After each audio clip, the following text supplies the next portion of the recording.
ભારત અને પાકિસ્તાન વચ્ચે યુદ્ધની પરિસ્થિતિ જે ચાલી રહી હતી, જેમાં દેશના જવાનો દેશની સેવા માટે લડી રહ્યા હતા, ત્યારે કેટલાક દેશના જવાનો શહીદ પણ થયા હતા। ત્યારે પોતાનો જીવ જોખમમાં નાખી દેશની સેવા કરનાર એવા દેશના જવાનો માટે સુરતમાં ફાળો એકત્ર કરવામાં આવ્યો હતો। ભારત અને પાકિસ્તાન વચ્ચેના યુદ્ધની પરિસ્થિતિને ધ્યાને લઈ દેશના જવાનો માટે આર્મી રિલીફ ફંડ અને પ્રધાનમંત્રી રિલીફ ફંડમાંથી સુરતમાંથી ફાળો એકત્ર કરવામાં આવ્યો છે,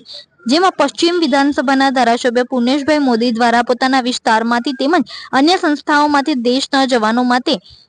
આર્મી રિલીફ ફંડ અને પ્રધાનમંત્રી રિલીફ ફંડ માટે ફાળો એકત્ર કરવામાં આવ્યો હતો, જેથી નાગરિક પાસેથી એકત્રિત કરવામાં આવેલ ફાળાની રકમ પુનેશભાઈ મોદી દ્વારા સુરત જિલ્લા કલેક્ટર ડોક્ટર સૌરભ પારધીને આપવામાં આવી। પુનેશભાઈ મોદીએ જણાવ્યું કે પોતાના પરિવાર અને જીવની પરવા કર્યા વિના દેશની રક્ષા માટે જે જવાનો બોર્ડર પર લડી રહ્યા છે, તેમના પરિવાર માટે